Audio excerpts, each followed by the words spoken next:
Halo, Assalamualaikum warahmatullahi wabarakatuh.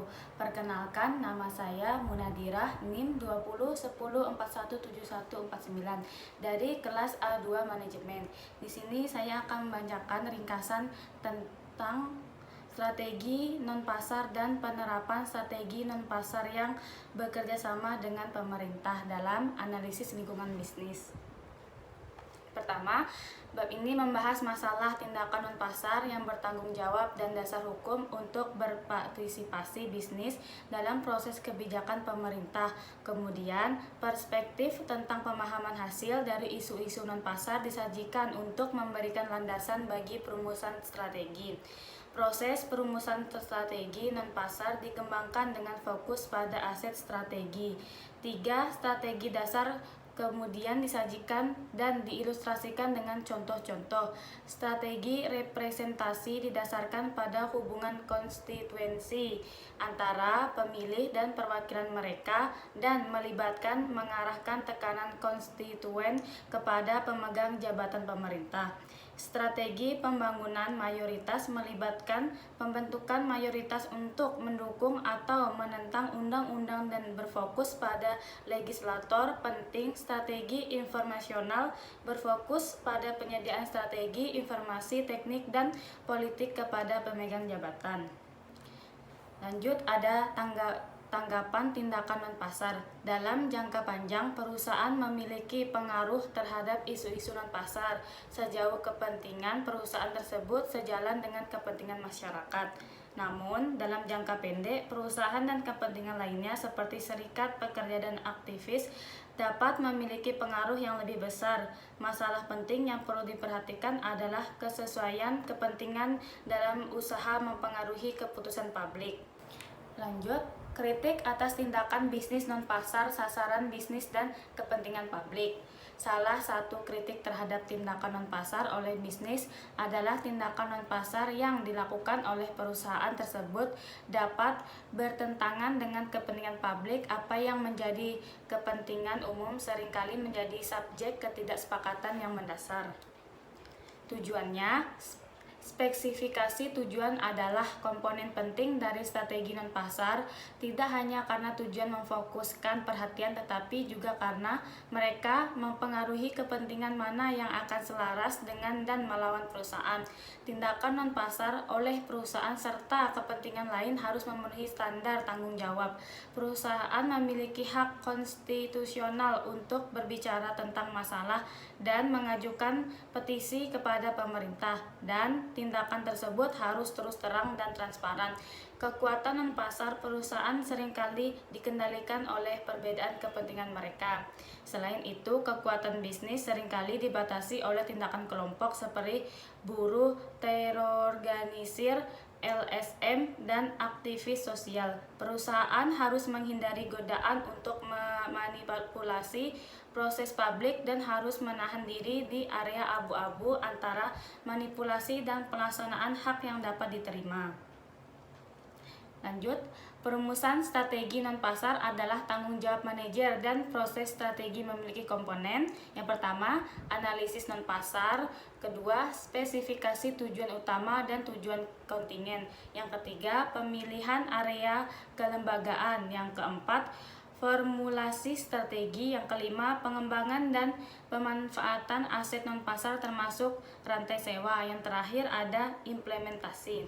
Strategi non-pasar utama yang digunakan oleh perusahaan adalah representasi pembangunan mayoritas dan penyediaan informasi. Strategi representasi didasarkan pada hubungan antara rantai sewa, perusahaan, dan konstituen pemegang kantor. Strategi pembangunan mayoritas melibatkan pembangunan mayoritas untuk mendukung atau menentang alternatif legislatif. Strategi ini berfokus pada pembuat undang-undang dan membuat agenda yang sangat penting. Strategi informasional melibatkan penyediaan strategi informasi, teknik, dan politik seperti dalam advokasi dan sering digunakan dalam hubungannya dengan strategi representasi dan pembangun mayoritas. Pilihan di antara strategi tergantung pada lembaga terkait dan kepentingan lain yang terlibat.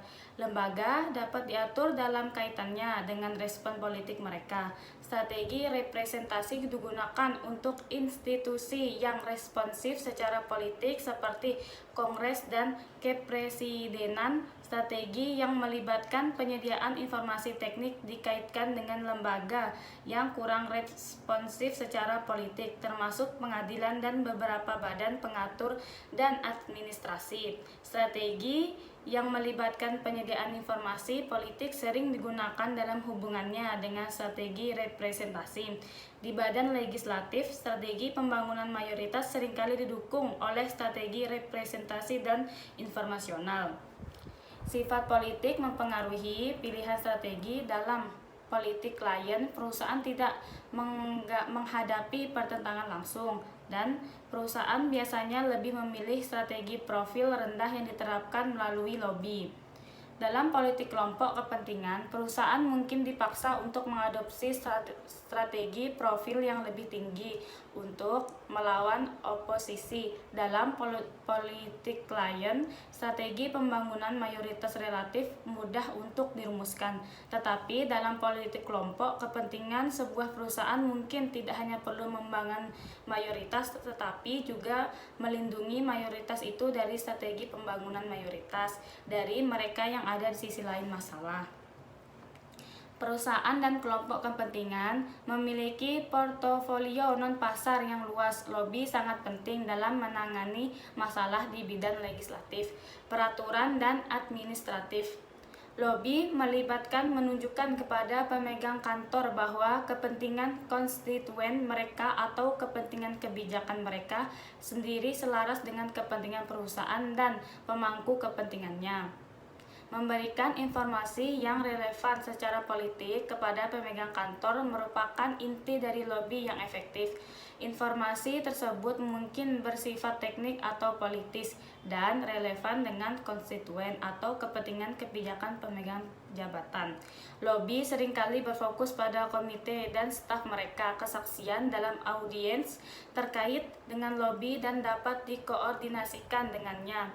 Akses ke pembuat kebijakan diperlukan untuk melakukan lobby. Ini dapat dicapai melalui hubungan konstituens, hubungan pribadi, mantan penjabat pemerintah, dan dalam beberapa kasus sumbangan kampanye. Melobi tetap merupakan aktivitas yang relatif tidak diatur. Dukungan elektoral perusahaan terutama melibatkan kontribusi kampanye. Karena perusahaan jarang mendukung kandidat, kontribusi ini biasanya dibuat untuk mendapatkan akses ke anggota Kongres dan sebaliknya jarang memainkan peran utama dalam strategi non-pasar kebanyakan perusahaan. Pembangunan koalisi merupakan komponen penting dari banyak strategi non-pasar. Perusahaan berpartisipasi dalam organisasi puncak, asosiasi perdagangan, dan koalisi ad hoc. Organisasi puncak menangani masalah bisnis umum daripada masalah khusus industri. Asosiasi perdagangan yang penting terutama untuk isu-isu yang berkaitan dengan industri tertentu. Koalisasi ad hoc menangani masalah tertentu dan seringkali mempertemukan kepentingan yang mungkin tidak sejalan dengan masalah lain. Ketika anggota koalisi memelihara koalisi yang membutuhkan usaha dan aktivitasnya ditentukan melalui perundingan internal. Banyak perusahaan melengkapi aktivitas koalisi dengan strategi non-pasar individual mereka sendiri. Kampanye akar rumput didasarkan pada rantai sewa dan dirancang untuk mempengaruhi legislator melalui hubungan konstituen. Perusahaan dan kelompok kepentingan sering mengatur dan memobilisasi konstituen mereka untuk kegiatan akar rumput, termasuk menulis surat dan mengunjung Washington untuk lobi pribadi. Keefektifan kegiatan ini tergantung pada kredibilitas dan skalanya. Kampanye akar rumput seringkali dikoordinasikan dengan advokasi publik. Advokasi publik digunakan untuk menginformasikan publik dan mereka yang terlibat dalam proses pembuatan kebijakan. Strategi yudisial dilaksanakan baik di pengadilan maupun di area regulasi yang diatur oleh hukum administratif. Strategi ini bisa efektif tetapi juga bisa mahal. Sebagian perusahaan besar diorganisir untuk menangani masalah non-pasar di lembaga pemerintah. Organisasi itu mungkin melibatkan kantor Washington, melobi profesional, departemen urusan pemerintah, asosiasi dan koalisi, dan pelatihan manajemen. Organisasi ini mendukung tetapi tidak menggantikan keterlibatan manajemen dalam perumusan dan implementasi strategi non pasar. Sekian ringkasan dari saya, terima kasih.